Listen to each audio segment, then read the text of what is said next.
శివాయ. ముందుగా సనాతన భక్తి పుష్కరిణి యూట్యూబ్ ఛానల్ వీక్షకులకు మా నమస్కారములు. మా ఛానల్ సనాతన భక్తి పుష్కరిణిని యూట్యూబ్ నందు క్రొత్తగా ప్రారంభించాము. దీనిని మీరందరూ ఆదరిస్తారని భావిస్తున్నాము. ముందుగా సనాతన ధర్మం యొక్క ప్రాముఖ్యతను తెలుసుకుందాము.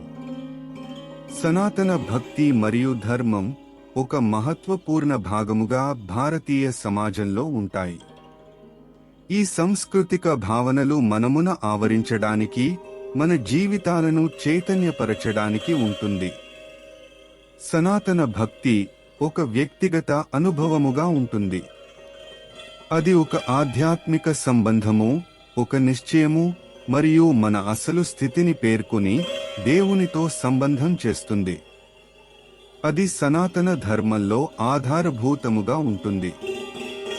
సనాతన ధర్మం మనలను నిరంతరం ఒకటిగా ఉంచుతుంది. అది మన జీవితంలో నేరుగా ప్రవహించే పారమార్థిక నియమముగా ఉంటుంది.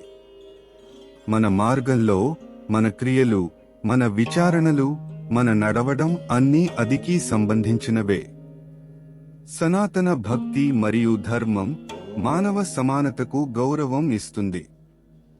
అది సామరస్యత కలిగిస్తుంది. మానవుల మధ్య సహకారం మరియు స్నేహం పెంచే క్రియాశీలతలను నిర్మాణించే మూలాలు అది భారతీయ సమాజంలో ముఖ్య స్తంభం. హరి ఓం.